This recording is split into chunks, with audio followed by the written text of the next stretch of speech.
All right, I'm happy to be in your face again today. For as many as possible has been following us on this space.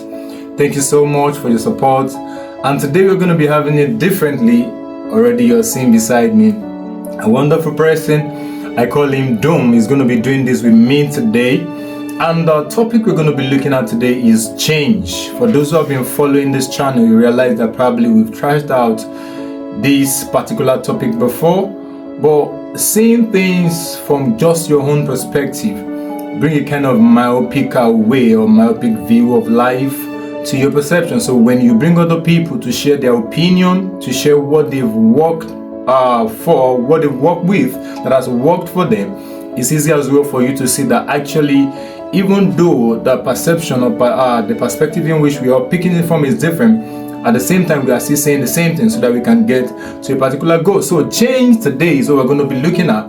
Thank you so much for joining me today, Dominic. I call him Dom. I also call him my mentor. Dominic happens to be a work colleague. He's a wonderful person, and we've known each other for the past 2 years and 11 months now. So thank you so much for joining me. So the first question I'm going to be throwing across to Dome this morning, I've got some series of questions for him today. And the first question we're going to be looking at together, first from him, is Dome, what does change mean to you right now? What does the word change mean to you right now? Okay, so good morning. Change for me now is sustaining my change that I have been through and sort of already performed over the past 6 to 8 months. So a lot of you may be at the start of your journey or in the middle of your journey, but at the moment now, I'm at a point where I'm trying to keep doing the changes that I have made and trying to keep striving and implement these changes into my daily habits and my daily lifestyle. And so change at the moment is just to continue doing what I'm doing well already. Beautiful. Thank you so much for that. Another question I'm going to be asking you is, Dom, can you tell us the story of one change that reshaped your life? One major change, if you've got one that really reshaped your life. Thank you. Absolutely. My top answer is alcohol. So stopping consuming alcohol.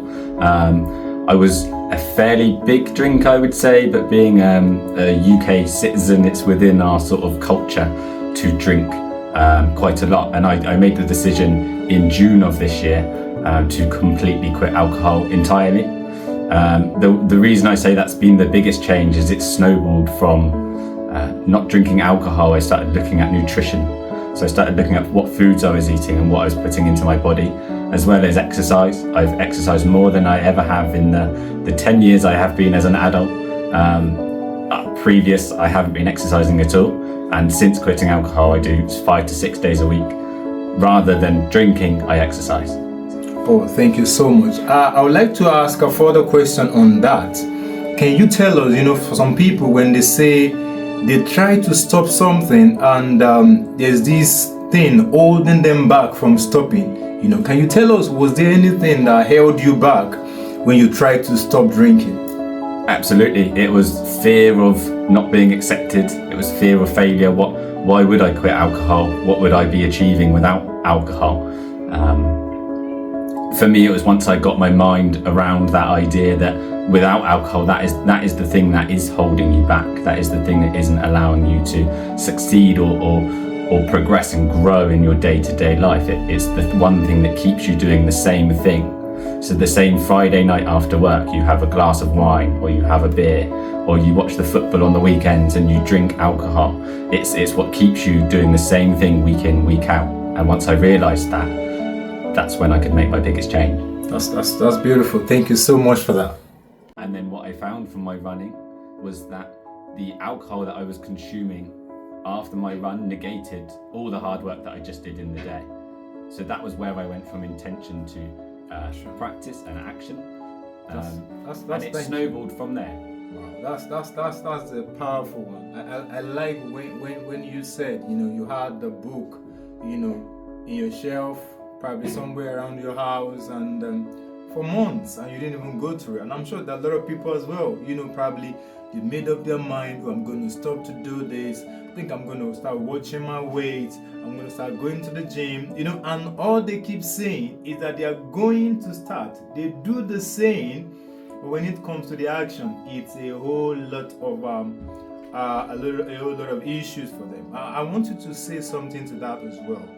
What do you think people who are probably waiting for the motivation, yeah, to really transfer their intention into action? What advice are you going to give to them? Okay, so I would say first of all, don't put any pressure on it.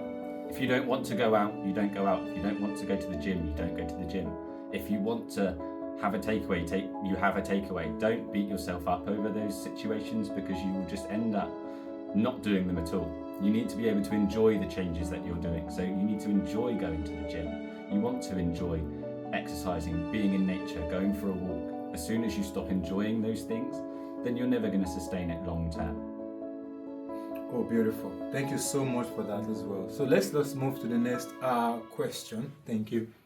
So beautiful. Still Dome is still here with us. So today, another thing we're going to be looking at, another thing we're going to be looking at, which is a question as well, is what mistake from that period taught you the most lesson? That is to say, the mistake in which the mistake that happened in between when you transferred your intention into action. What mistake taught you the most lesson? Okay, I can speak for everyone's going to make mistakes. They are probably mistakes that I made along my journey. I've never seen them as a setback. I've never seen I covered previously. If you don't go out, if you don't stick to your plan for one day or 1 week, don't blow it up entirely. Understand that you have a long-term goal. You have a plan and you just stick to it. If you drop off for one day, the best thing in dieting is being able to stick to a plan for 3 days. And if you drop off for one, day 5, you come straight back onto your plan again. And making sure that you always keep your long-term goals in place means that you can accept those mistakes as and when they happen, because they will always happen. And how you see those mistakes, look at them as opportunities to learn, opportunities where you go wrong. That's the only place that you ever learn is in mistakes and in making those. Thank you. So the next question is like two takeaway that I believe is really going to help you. If you've not been watching, if you have not watched the previous ones, please go and check it. So the next question is name one routine or habit you used to stay steady through your change period. So for me, my greatest way to stay steady was to keep my plan and keep my idea in front of me at all times. If you write it in your phone, you forget about it. If you write it in notes or on the back of a piece of paper, you'll forget. So off Amazon, I bought a whiteboard. It cost me about £20. It's not expensive. And what I did was I wrote week by week, I did an update, whether it was how much I'd eaten, what I'd changed in my diet, how much exercise. I tracked it by how many steps I took and how many calories I burned. And I would update it every week. It was in my bedroom right in front of where I get dressed in the morning. So it's the first thing I saw every single day. And it instilled in me I remembered why I'm doing this thing that I'm doing. I took photos of it every single week and I wiped it off, and I rewrote for my next week. It was always in front of me. And now I have those progress photos over the past 14 weeks or so. I have a photo from every single week. And I can see from the start to the end where my progress came from, and that really kept me going along the same path. That's a very good one. Now let me tweak that a little bit. I would say that, can we say that particular way or that particular routine you stick to during that period of change, can we say it's a general, can everyone apply that method, or Absolutely. do you want to suggest that If they do something different? If you're trying to change your diet, you can just write on your whiteboard what are you going to eat each day. Plan your breakfast, your lunches, your dinners. Allow in the snacks that you want. If it's finances, you want to save more money than you previously did, use this whiteboard. You can write every single one of your finances down. Include the takeaways that you are allowing yourself to spend the money on. Include the clothes that you want or the shoes that you want. But you can budget for it and you can be conscious with where your money goes. So at the start of the month, when your money goes in your bank, you understand exactly where your money is going to go. Thank you. So the next question I'm going to be throwing across to you, Dome, is if listeners tried only one thing for 30 days, what do you think that should be? Okay, so I don't think you should try something for 30 days. Try it today. Don't worry about just doing it for 30 days. Don't worry about doing it for 2 weeks, 4 weeks, 6 weeks, 12 weeks. That sticks you to a timeline where you only achieve it for 4 weeks or for 30 days. What happens on day 31? Do you just go back to the previous life that you lived before? So I would say just plan for today. What are you going to do better today? What can you control right now? Can you walk to the shops instead of driving to the shops? Can you go to the supermarket and prep for your week? Can you buy your shopping for the week? Or for 2 or 3 days if your money doesn't stretch that far? Can you do something right now and take control of it right now, the second you're watching this video? Because if you think about it, there is nothing stopping you from doing it right now. And just try to do it tomorrow as well. So tomorrow when you wake up, try and do the same thing. Maybe try and do one better, or one extra step, or 5 more minutes. That's all you need to do. Don't worry about 30 days. Just do better than you did yesterday, and you'll infinitely improve. So Dom is saying that planning for 30 days might really look a little bit too burdensome, and at the same time it might look like you're just putting yourself under unnecessary pressure because you want to keep to the time that you gave yourself, or 30 days. So he said what happens in the next 31 days, probably you're definitely going to go back to where you used to be. So he said it's good to actually plan for now. So as you're done watching this video, make that move right now. Don't wait till tomorrow. Don't wait, I'm gonna plan it out and all of that. So he said instant move is actually more effective than 30 days of planning. So also, what if it takes you more than 30 days to achieve? You're going to feel like a failure. It might take you a little bit longer to get the goals that you want. It might take you 34 days. That's fine.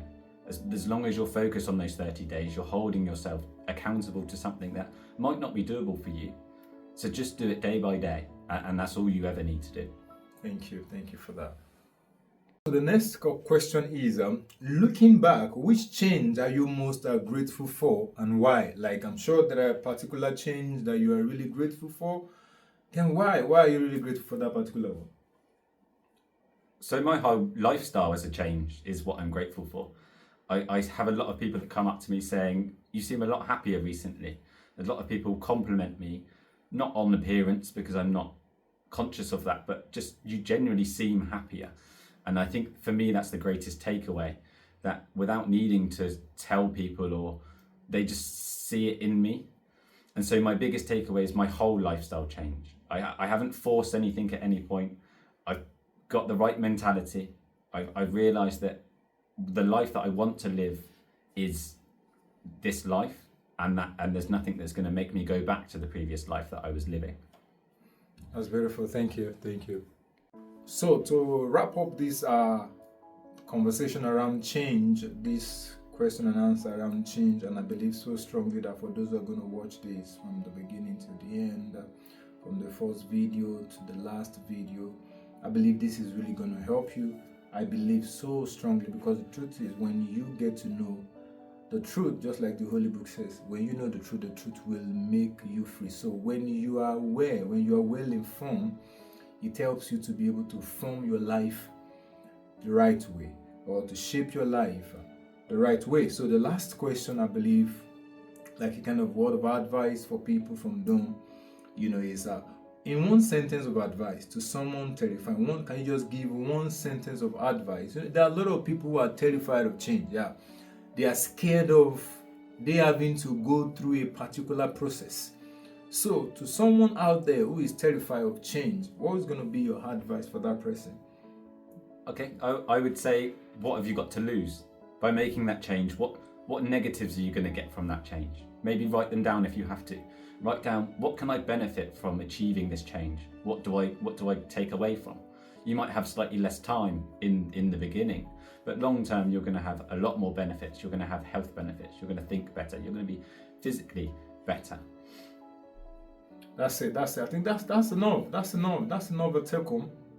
For those of you, those of us who are still, because whether we like it or not, if there's anything that they've said over the years that is constant, it's change. You can't help it. It's either you are intentional about it, or the change will keep changing you to the person probably you don't want that is, but you can determine how the change affects your life for good. A lot of people, they are changing unaware, while there are some people, they are changing with intentions, with they themselves wanting to change. I believe as you watch this, thank you so much, Dom, for coming and having this wonderful time with us. I believe that we're still gonna have more of you, because there are other topics I believe you're vast, because some of those things you used to tell me and we discuss together as my mentor, it's been helpful when it comes to recommending books and all of that, and it has really helped me in one way. That's why I said, let me bring this greater personality into this space so he can,